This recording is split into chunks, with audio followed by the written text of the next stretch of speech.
आज हम लोग कक्षा 7 के सेकेंड चैप्टर घातांक की शुरुआत करेंगे। घातांक को हम एक उदाहरण के द्वारा समझते हैं।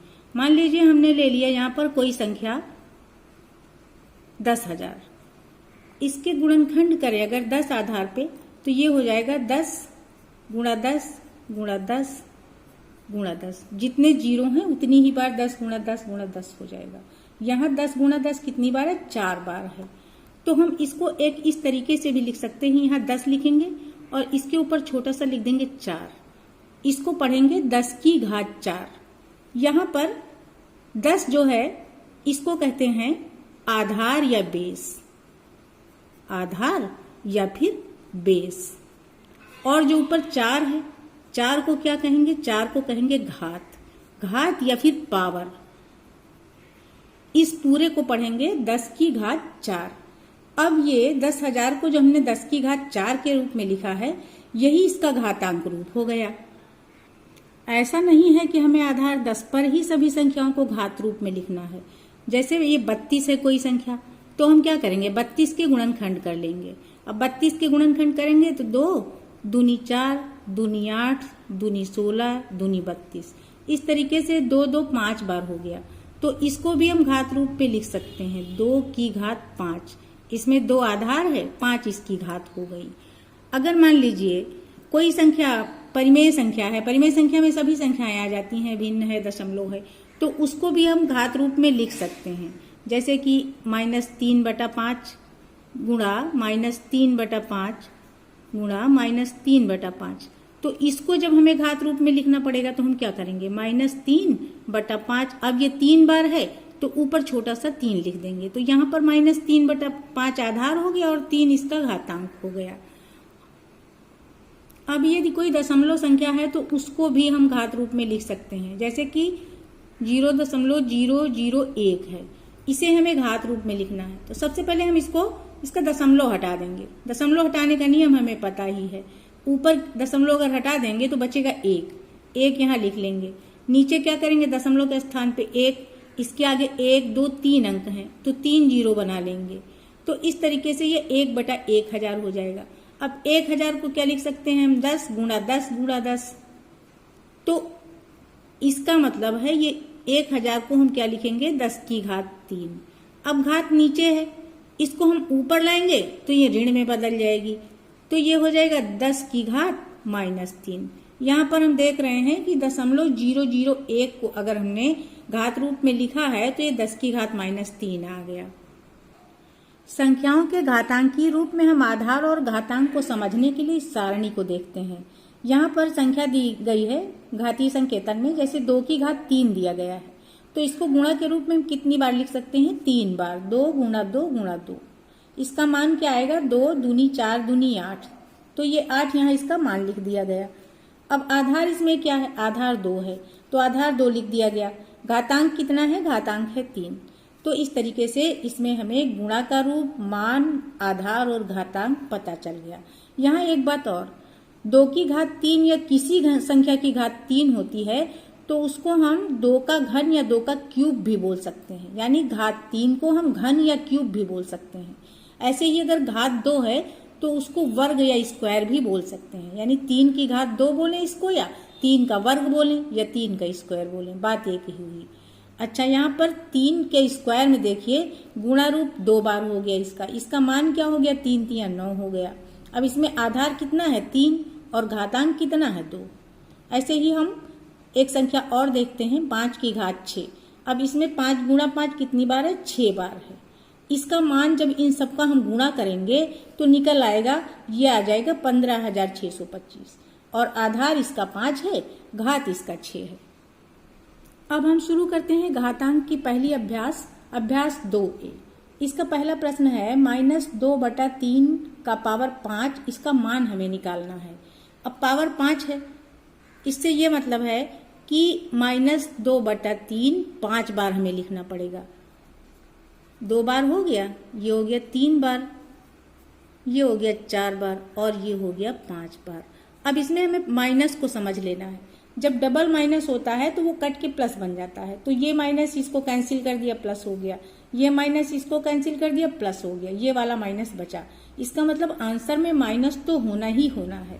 तो यहाँ भी माइनस है, यहाँ भी माइनस है। अब हमें देखना है कि ऊपर का गुणनफल क्या आ रहा है। 2 दूनी 4, 4 दूनी 8, 8 दूनी 16 और 16 दूनी 32। तो ऊपर -32 आ गया, जो कि सेकेंड ऑप्शन में है, तो यही सही होगा। अब नीचे का भी हम गुणा करके देख सकते हैं। 3 तिया 9, 3 27 और 27 को 9 से गुणा करेंगे तो ये 243 आ जाएगा। इस तरीके से इसका ये सेकेंड पार्ट सही हो गया। सेकेंड क्वेश्चन में है 3125 का घातीय संकेतन हमको बताना है, यानी इसको घात में हमें लिखना है। तो जब किसी संख्या को घात में लिखना होता है तो उसका हमें गुणनखंड करना पड़ेगा, ये हम पहले ही जान चुके हैं।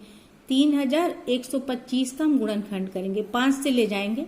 ये 5 छक्का 30 आया 1, 5 दूनी 10, 5 पचे 25। जब तक 5 से जाएगा तब तक हम इसको ले जाते रहेंगे। 5 एकम 5 आया 1, 5 दूनी 10, 5 पचे 25। फिर 5 से 5 दूनी 10, 5 पचे 25 और फिर 5 पचे 25। तो हम यहाँ देख रहे हैं 1 2 3 4 5 बार आ गया है 5। तो 5 बार 5 आने का मतलब है कि हम इसको क्या लिख सकते हैं, 3125 को 5 गुणा 5 गुणा 5 गुणा 5 गुणा 5 हम 5 बार लिखेंगे।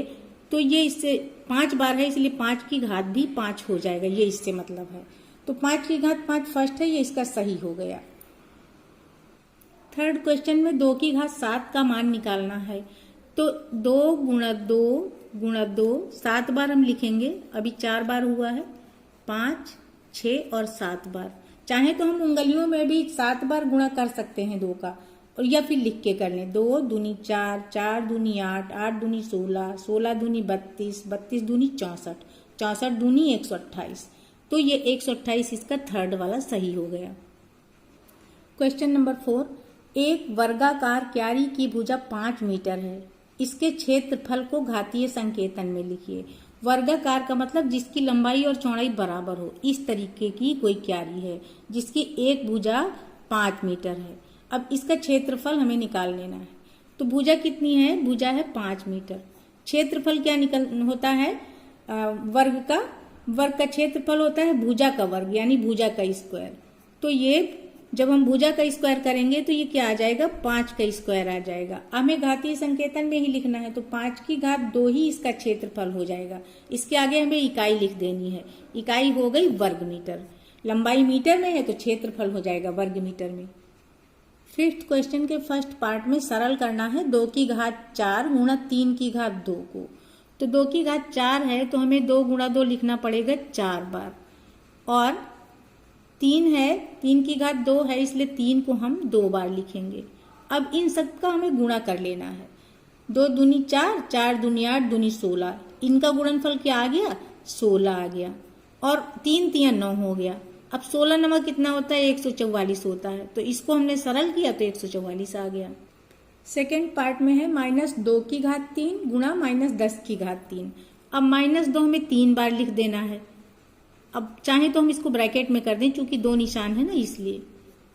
अब ऐसे ही -10 को भी हमें 3 ही बार लिखना है। -10 गुणा -10 गुणा -10। अब यहाँ पर हम देख लेते हैं, 2 माइनस होंगे तो प्लस बनते जाएंगे। तो इसका माइनस प्लस बन गया, इसका माइनस प्लस बन गया, और इसका माइनस प्लस बन गया। अब हमें माइनस नहीं लगाना है क्योंकि माइनस खत्म हो चुका है, सिर्फ गुणा कर लेना है। तो 2 दूनी 4 दूनी 8 हो गया 2 का गुणनफल, और इधर 10 दहम 100 दहम 1000 हो गया। तो इस तरीके से 8 गुणा 1000 हो गया। तो इसका आंसर क्या आ गया, 8000 आ गया। 6 क्वेश्चन में हमें 15625 के अभाज्य गुणनखंड करने हैं, और फिर इसको आधार 5 पर घातीय संकेतन के रूप में लिखना है। तो जितना आधार हमें देना है उतने से ही हम गुणनखंड की शुरुआत करेंगे। यहाँ पर हम लिख लेंगे 15625। अब इसको हम 5 से ही काटेंगे। 5 तिया 15, 5 एकम 5, 5 दूनी 10, 5 पचे 25। ऐसे ही हम काटते जाएंगे। 5 छक्का 30 आया 1, 5 दूनी 10, 5 पचे 25। फिर 5 से 5 एकम 5 आया 1, 5 दूनी 10, 5 पचे 25। फिर 5 से तो 5 दूनी 10, 5 पचे 25, और फिर 5 पचे 25। तो यहाँ पर हम देख लेते हैं 1 2 3 4 5 6 बार आया है। तो इसका ये मतलब निकल रहा है कि 15,625 को हम पहले ये पूरे गुणनखंड चाहे तो 6 बार लिख लें, 1 2 3 और ये 4 और ये 5 और ये 6 बार। अब इसको हम लिख देंगे 5 की घात 6। ये हो गया इसका घातीय संकेतन का रूप। अभ्यास खत्म हो गई। आज के लिए इतना ही।